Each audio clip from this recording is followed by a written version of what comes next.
잠시 기도하겠습니다. 하나님, 은혜와 사랑을 감사합니다. 우리를 사랑해 주셔서 세상에 즐길 것도 많지만 무엇보다 하나님 앞에 나와서 예배하기를 원하고 또 예배를 드리고 이 시간 하나님 앞에 나와서 우리가 기뻐 뛰며 찬양할 수 있는 은혜를 주셔서 감사합니다. 이 시간 말씀을 듣기를 원합니다. 이 말씀 가운데 임하신 하나님께서 우리 마음속에 찾아와 주셔서 우리 마음 만져주시고 조명하여 주셔서 하나님의 뜻, 하나님의 시선을 분별할 수 있는 우리가 될 수 있도록 하나님 위로하여 주시옵소서. 감사합니다. 예수님 이름으로 기도합니다. 아까 배찬수 집사님 노래는 제가 이제 그 아내 집사님 보내고 나서 가장 좀 많이 들으면서 위로를 받았던 노래거든요. 그래서 또 제가 앞에 앉아가지고 이렇게 들으면서 갑자기 막 생각이 나더라고요. 감사합니다. 저도 잘 들었습니다.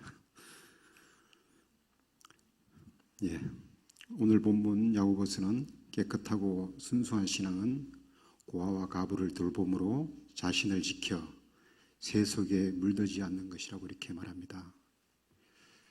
깨끗하고 순수한 신앙, 그리고 새 속에 물들지 않는 것이 무엇을 의미하는 말인가요? 카운트 컬처라는 말이 있습니다. 미국에서 생겨난 말인데요. 주류 문화에 저항하고 대항하는 일종의 문화 저항 운동입니다. 지금의 시대는 절대 가치를 부인하고 또 스스로 옳은 대로 행하는 것이 대세인 시대이며, 세속의 문화는 성소수자의 인권을 위장해서 동성애를 옹호하고 타락을 정당화하고 합법화하는 것이 대세인 시대입니다. 이러한 시대의 크리스찬에게 카운트 컬처란 이러한 세속에 물들지 않고 우리의 정체성을 지키는 것이며, 깨끗하고 순수한 신앙은 하나님의 뜻, 하나님의 시선에 우리의 눈길이 그곳에 머무르는 것이라고 생각합니다. 오늘 설교 말씀은 세 가지 이야기를 통해서 하나님의 관심과 하나님의 시선에 대해서 함께 생각해 보기를 원합니다. 오늘 세 가지 스토리는 지난 4월 24일 새벽 예배 시간에 전한 말씀이지만 오늘 함께 나누고 싶어서 다시 가져왔는데요. 제 형제는 7남매입니다. 그래서 형제들 이렇게 다 들어있는 단체 카톡방이 있는데요. 그곳에는 불자인 누님도 있고 매형도 있고 이런데 그날 새벽 말씀을 이렇게 단체 카톡방에 올렸습니다. 그랬더니 반응이 생각보다 좋았습니다. 그래서 이렇게 하게 되었고요. 제 삼촌이 한약방을 하셨는데요. 보약은 재탕까지 다려 먹으라고 이렇게 처방을 하시더라고요. 여기 계신 분 중에 세 분을 제외한 나머지 분들은 처음 듣는 말씀이지만 오늘 우리 영혼의 보약 같은 말씀으로 도움이 되었으면 좋겠습니다. 첫 번째 이야기는 시어머니의 신발 이야기입니다. 쌀쌀한 날씨에 집으로 들어서는 시어머니를 보고 며느리는 깜짝 놀랐습니다. 아침에 신고 나가신 따뜻한 털신은 온데간데 없고 다 헤어진 여름 신발을 신고 들어오기 때문입니다. 어머니 신발이 왜 이래요? 어휴 미안하다 잃어버렸어. 며느리는 참담한 마음이 들었습니다. 조들리는 살림살이에 큰맘 먹고 사드렸는데 얼마 되지 않아 그걸 잃어버렸다 하시다니. 어디서 잃어버리셨어요? 다 낡아 빠진 신발은 또 뭐고요? 역정이 실린 질문에 시어머니는 우물쭈물 대답했습니다. 그게 식당에서 신발이 바뀐 것 같아. 그 식당이 어딘데요? 변상해 달라고 해야죠. 어머니는 또 우물쭈물하며 대답을 피했습니다. 에이 나들아 내가 잘못했어. 그런 건데 뭐. 그런 일이 있은 후 며칠 후 친구에게서 전화가 왔습니다. 시어머니가 인터넷에 올라왔다는 겁니다. 며느리는 인터넷 동영상을 보고 깜짝 놀랐습니다. 이 동영상에는 시어머니가 구걸하는 어느 남루한 할머니에게 신발을 건네고 있었습니다. 그 할머니는 낡고 해진 여름 신발을 신고 있었습니다. 시어머니는 털신을 벗어 건네면서 말했습니다. 여기저기 다니면서 발이 시려서는 안 돼요. 이 신으로 어서 갈아 신으세요. 할머니가 미안해하며 손을 내젓자 시어머니는 계속 설득을 했습니다. 나는 전철에서 내리면 집이 금방이에요. 얼른 이걸로 신으세요. 시어머니는 미안해하며 저주하는 할머니한테 억지로 털신을 신겨주고 그 할머니가 신고 있었던 낡은 여름 신발을 신었습니다. 그렇게 신발을 바꿔 신고 행복한 웃음을 짓는 시어머니와 미안한 미소를 짓는 할머니, 그 감경 깊게 본 어떤 사람이 휴대폰 전화로 동영상을 찍어서 인터넷에 올린 것이었습니다. 그런 사정도 모르고 신발을 잃어버렸다고 잔소리를 했으니 며느리는 가슴이 아팠습니다. 며느리는 시장 보러 나선 길에 어머니 털신 한 컬레를 다시 샀습니다. 또 어디서 잊어버리다 하시더라도 이제는 절대 잔소리하지 말아야지 하면서 이 이야기 스토리는 형님의 목회에 도움을 주고자 제 동생이 보내온 이야기입니다. 두 번째 얘기 들려드리겠습니다. 두 번째 얘기는 부활의 작가 톨스토이의 단편소설 구두 수성공이 만난 할아버지 하나님 이야기입니다. 어느 러시아 작은 마을에 예수를 잘 믿는 파파노라는 이름을 가진 구두 수성공 할아버지가 있었습니다. 할아버지는 성탄절이 다가오자 아기 예수를 생각하며 아기가 신을 만한 작은 신발을 정성껏 만들었습니다. 파파노가 신발을 다 만들어가고 있을 때 창밖에 초라한 차림의 여인이 아기를 업고 지나가고 있었습니다. 그런데 웬일입니까? 추운 겨울인데 아기는 신발은 고사하고 양말조차 신고 있지 않았습니다. 그래서 파파노 할아버지는 얼른 그 신발을 들고 나가 아기에게 신겨주었습니다. 신발은 아기에게 맞았고 아기 어머니는 무척 좋아하였습니다. 그리고 성탄절 전날 밤 파파노 할아버지는 잠자리에 들었습니다. 꿈에 예수님께서 나타나셨습니다. 내일 성탄절에는 할아버지를 방문하겠습니다. 이렇게 말씀했습니다. 다음 날은 눈이 쌓이고 매섭게 추운 성탄절이었습니다. 할아버지는 예수님을 맞으려고 깨끗하게 청소하고 커피 주전자 난로 위에 물을 올려놓았습니다.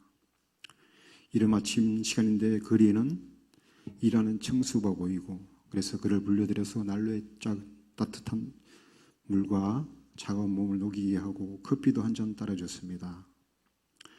날이 저물어 저녁 식사를 위해 스프와 빵을 데우고 있는데 상점에서 과일을 훔쳐 달아나는 어린 아이를 주인 할머니가 붙잡아서 경찰에 가서 끌고 가는 것을 발견한 파파노는 급히 쫓아갔습니다. 그 아이가 배가 고파서 그런 짓이니 용서해주면 내가 그 과일값을 대신 내겠소. 이렇게 사정을 했습니다. 파파노 할아버지의 간청을 받아들인 할머니는 아이를 용서했고 그 아이도 할머니에게 용서를 빌었다. 그러더니 잠시 후에 할머니와 아이는 정답게 손을 잡고 길 저쪽으로 함께 사라지고 있었습니다. 그날 밤 꿈에 다시 예수님이 나타나자 파파노는 실망스러운 말로 항의를 했다.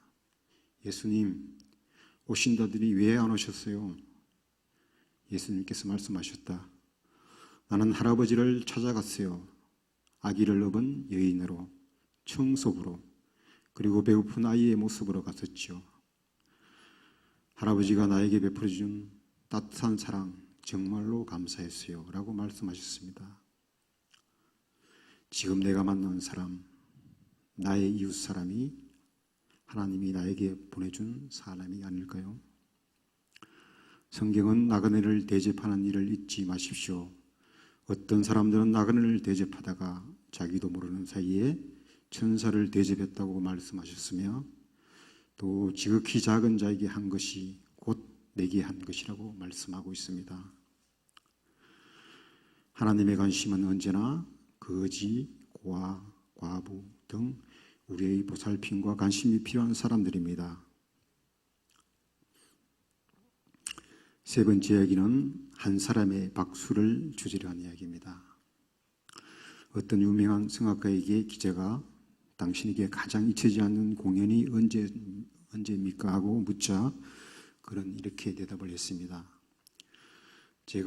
제가 성악가 초창기 시절 어느 작은 도시에서 공연을 마치고 피로가 몰려와서 급히 숙소로 가다가 보니까 가방을 공연장에 두고 온 것입니다. 그래서 다시 공연장에 갔더니 한 소녀가 공연장 한쪽 구석에 앉아 있었어요. 그래서 다 끝난 공연장에 혼자 앉아 있는 이유를 물었지요. 당황한 소녀는 머뭇거리더니 자기가 꼭 듣고 싶은 노래가 있었는데 돈이 없어서 입장을 못했다고 대답하며 그래서 너무 아쉬워서 빈 무대만이라도 보고 싶어서 이렇게 앉아 있는 것이라고 대답했습니다. 그 이야기를 듣고 저는 가슴이 뜨거워졌지만 위로할 길이 없었고 도저히 그냥 나올 수 없어서 다시 무대 위에 올라갔어요. 저를 바라보는 소녀의 맑은 눈망울을 바라보면서 그 노래를 다시 열심히 불렀어요. 노래가 끝나자 뜨거운 박수 소리가 들렸는데 물론 소녀가 혼자 친 박수 소리였죠. 저는 그때 자정했어요. 저를 위해 이처럼 뜨거운 박수를 쳐주는 한 사람이 단 한 명이라도 있다면 실망하거나 포기하지 않겠다고요. 바로 그 소녀가 제게 보내준 그날의 박수 소리가 오늘의 저를 잊게 한 셈이지요. 돈이 없어서 공연장에 들어올 수 없었던 한 소녀를 위해 부른 노래. 그 공연장에서 한 사람의 뜨거운 박수가 있었기 때문에 용기를 얻었고 자신을 바라보는 단 한 사람을 실망시키고 싶지 않았던 그 마음이 그를 위대한 성악가로 만든 것입니다. 이 이야기가 우리에게 주는 교훈인 두 가지가 있는데 한 사람 청중의 박수에 위로를 받고 자신의 사명에 대한 새로운 도전을 받은 한 사람과 또 한편으로 박수가 필요한 사람에게 따뜻한 격려의 박수를 보내주는 일이 이처럼 중요한 것이 될 수 있음을 알 수 있는데 제가 목회기를 준비하면서 목회자에게 가장 위로가 되고 힘을 얻는 때가 언제라고 생각하십니까? 누군가 나의 존재를 인정해주고 위로와 격려의 박수를 쳐줄 때입니다. 사람은 자신의 존재를 인정해주고 알아주는 사람을 위해서 자기 목숨도 아까워하지 않는 것이 인간이기 때문입니다. 이제 5월 25일 목사 안수를 준비하면서 그동안 연락이 뜸했던 사람들에게 연락을 하면서 이런 질문을 많이 받습니다. 목사 안수 장차 어떻게 목회를 할 것인지, 안수받는 교회에서 계속 사역하게 되는지, 아니면 어떤 계획을 가지고 있는지를 또 우리 교회 성도님들 중에서 궁금해서 물어보시는 분들이 있는데 여러분들도 궁금하신가요?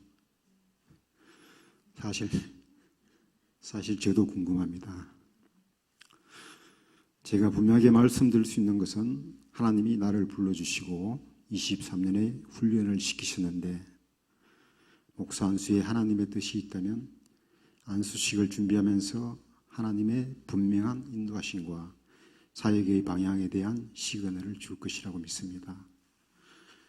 이 세 이야기 주인공 유명한 성악가처럼 나를 필요로 한 한 사람이 있다면 저는 그 사람을 위해 저의 꿈을 포기하지 않을 것입니다. 오늘 세 가지 이야기의 공통점은 바로 지극히 작은 것이지만 베품과 나눔은 누군가에게 하나님의 천사의 손길처럼 따뜻함을 나눌 수 있는 큰일이 되고 누군가를 믿어주고 격려해주는 것이 어떤 사람에게는 일평생 잊을 수 없는 위로와 감동으로 용기를 주는 일이 되는 것을 알 수 있습니다. 선한 사마리아인처럼 자신의 이웃을 대접하는 중에 하나님의 천사를 대접하는 이들이 있었다고 히브리서 13장 2절에서 기록하고 있습니다. 오늘 본문 야고보서에서는 깨끗하고 순수한 신앙은 먼저 자신을 지켜 세속에 물리지 않는 것이라고 이렇게 합니다. 크리스찬에게는 카운터컬처는 곧 세상으로부터 자신을 지키는 것입니다. 세속에 물들지 않는 신앙의 힘은 우리에게 비교적 약자라 할 수 있는 고아와 과부를 돌봄으로 하나님의 시선이 있는 곳에 우리가 그곳에 관심을 가지고 지극히 작은 일을 행하는 일이라고 생각합니다. 추운 날 낡은 여름 신발을 신은 할머니를 불쌍히 여기는 그 긍휼의 마음을 가진 할머니처럼, 가난한 이웃을 기꺼이 도우는 따뜻한 마음을 가진 파파노 할아버지처럼, 가난한 소녀의 마음의 소망을 위해서 노래를 불러주는 성악가의 한 사람을 소중히 여기는 마음처럼, 보잘것없는 작은 자를 소중히 여기고 관심을 기울이는 이곳에 하나님의 마음이 있습니다. 사랑이라는 말의 또 다른 의미는 관심이라고 합니다. 사랑한다는 것은 사랑하는 사람을 내 방식대로 좋아하는 것이 아니라 사랑하는 대상의 의도, 곧 마음을 이해할 때 그것이 진정한 의미의 사랑의 출발이라고 생각합니다. 하나님을 사랑한다는 것은 하나님의 관심과 시선이 있는 그 일을 행하는 것입니다. 우리에게 믿음을 선물로 주신 하나님께서 말씀하고 계십니다. 너희 속에 착한 일을 시작하신 이가 그리스도 예수의 날까지 이루실 줄을 우리가 확신하노라. 우리에게 생명 주신 예수를 우리가 믿음으로 받았으니 우리가 하나님의 선하시고 기뻐하신 뜻을 행함으로 하나님을 더 알아가는, 그래서 하나님의 온전한 사랑을 서로 나누고 베품으로 예수님의 장성한 분량으로 성장하는 우리 모두의 삶이 되었으면 좋겠습니다. 우리가 세속에 물들지 않는 신앙은 우리의 시선을 세상에 두지 않고 하나님의 관심이 있는 곳으로 시선을 맞춤으로 하나님의 사랑이 안에 거할 때 우리는 세상에서 그리스도인으로 정체성을 인정받게 되고 세상 풍조로부터 카운터컬처를 선언하고 세상에서 빛과 소금의 사명을 감당하게 될 것입니다. 하나님의 빛이 비추는 그곳으로, 하나님의 빛이 있는 그곳으로 나아가는 우리 모두가 되시기를 예수님의 이름으로 축원합니다. 기도하겠습니다. 하나님 감사합니다. 우리가 하나님을 사랑하고 우리의 방식대로 하나님을 사랑하지 않았는지 이 시간 우리가 돌아보기를 원합니다. 하나님의 관심이 있는 곳, 하나님의 마음이 있는 곳, 그곳으로 우리가 그 일을 행하는 자가 되게 하여 주시옵소서. 오늘 세 가지 이야기의 주인공처럼 우리가 잊어버리기 쉬운 지극히 작은 자에게 참으로 예수님의 마음으로 하나님의 사랑을 나눌 수 있는 그런 크리스찬들이 될 수 있도록, 그런 성도가 될 수 있도록 하나님 우리에게 은혜를 더하여 주시옵소서. 세상의 풍조는 나날이 변화해서 우리를 참으로 바로 쓸 수 없게 만듭니다. 그러나 하나님의 카운터컬처를 우리를 지키는 것은 바로 카운터컬처를 선언하고 세속에 물들지 않는 그 신앙은 가난한 자들을 돌보는 그 하나님의 시선이 머무르는 곳으로 나아가야 한다는 것을 알았습니다. 시간 우리 모두 하나님의 그 사랑 안에 하나님의 시선이 머무르는 곳에 늘 머물러 있는 우리 모두가 될 수 있도록 하나님 은혜를 더하여 주시옵소서. 감사드리며 예수님 이름으로 기도합니다. 아멘.